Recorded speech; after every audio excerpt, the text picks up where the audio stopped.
No, you can. Okay, hi, and this is Nick Cody from Green Eyed Records. I'm today with Harry Orm, singer-songwriter, jazz player, session musician. How would you best describe yourself? You've done a good job, man. I think, yeah. Jack of all trades, is that on offer to describe Jack of myself all as? trades. Yeah. And you're known for writing your own material, but you're also known extensively for playing in different jazz ensembles. So what first got you interested in jazz?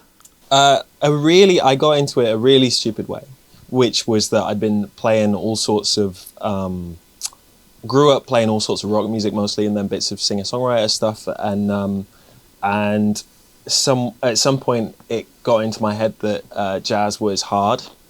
And so I thought, well, I need to kind of not conquer it, but you know what I mean? It's like especially when you're young, maybe if someone shows you a mountain, you think, oh, I've got to climb it. So I got into it a very silly way. Having said that, my folks were always really into like Ella Fitzgerald, especially. So I loved a lot of that side of the music, and then getting into all of the rest of it, you know, bebop and hard bop and all of the contemporary stuff, that kind of came later with coming up here to study it. And now it's, yeah, probably in terms of like proportion of time, most of what I do, I think. So when you say coming up, where did you come up from? So I grew up in the West Midlands. I went to school in a town called Evesham, which is the asparagus capital of the country, I believe. This is our claim to fame. But so there's a lot of asparagus, but not that many folk playing. I mean, there's some great musicians down there, but I wanted to get up to a city, big city like Leeds. No sign of a Brummie or Wolverhampton accent either. No, it's all messed up, man. I spent too much time hanging out with.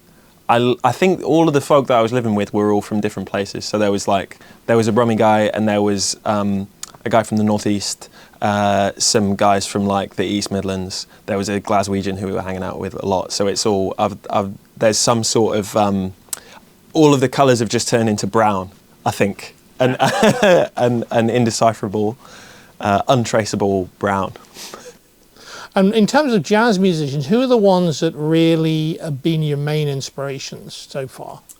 Oh man, so the figure who looms the largest for me is probably Julian Large. Currently is the guy who I keep coming back to. Saw him for the first time earlier this year. Might be my favourite gig that I've ever been to, as we were talking about the other day.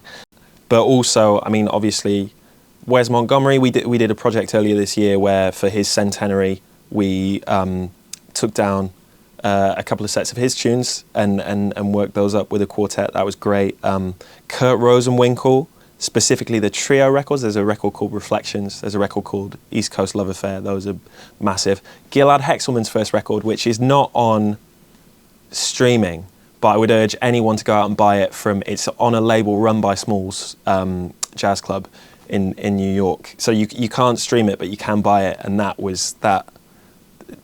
just sort of changed the way that I was thinking about what the guitar could do when I heard it. That's really beautiful. I'm sure I'm missing loads. Jim Hall, the record called The Bridge by Sonny Rollins. That was maybe the model for me. A fellow from where I'm from called Joe Archer was my first jazz guitar teacher. And when I first started taking lessons with him, he was like, so are you listening to any of this music? And I was like, oh no, not really. I've just heard that it's hard. And he was like, right, okay, so you're going to go away and you're going to listen to Bright Size Life by Pat Metheny and The Bridge by Sonny Rollins for Jim Hall's playing. And Bright Size Life, I've never managed to get into the 80s aesthetic, really. I mean, Metheny's obviously like a genius and kind of untouchable in a lot of ways, but aesthetically it's not quite what I'm going for. But Jim Hall on that record, The Bridge, untouchable. Yeah, great. And I know you teach guitar as well as transcribe as well. So what's your best advice for people wanting to start out either as singer-songwriters or as, say, guitarists? Sure. It's sort of, obviously you try and tailor anything that you're telling your students to the student. But the advice that I'm most tempted to give those two different groups of people are often sort of opposite sets of advice. They're like the sort of two sides of the coin. So when I'm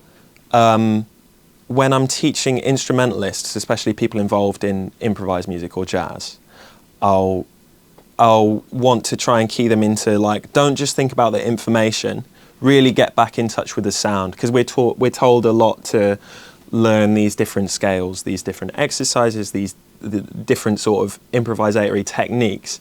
And when we're thinking about all of that information, we can sort of lose touch with how does it actually sound to me? Like, is there any emotive content present? So that's the thing that I end up telling a lot of young kind of improvising musicians who come to me. And then for singer-songwriters, often it's the opposite. They're really in touch with the emotive content of what they're doing, but they might not have been given a language to talk about or think about harmony or rhythm or like new things that they could, strategies for finding new things to do harmonically or rhythmically or those kind of things. And what would be a non-musical inspiration for you in terms of your creativity? Oh, sure. You know, it used to be that when I was 21 and I first started writing songs, it was all of those American post-war authors, like all of the beat poets, lots of Bukowski. Now I'm a little more, there's some Bukowski that I'm much queasier about than I was 10 years ago, which is obviously not to say that he wasn't a great writer, but he's not necessarily the model that you want to be using for anything, potentially.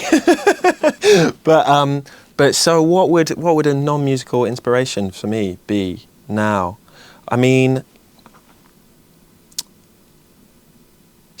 you know, the thing that I think about most actually is cinema, probably.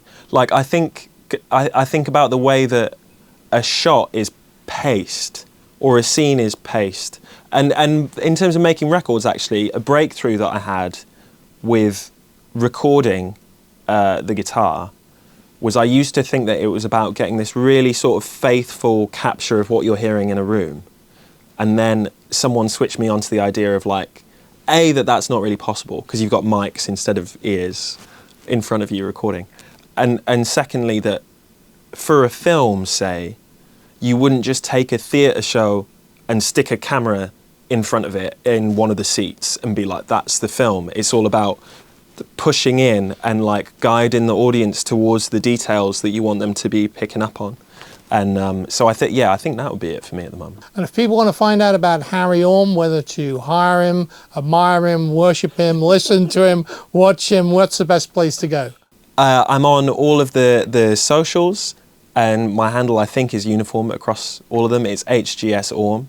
But if you type Harry Orme, O-R-M-E, and look for a guy playing the guitar, that'll be me. And my website is HarryInterview01, and you got in early with that one.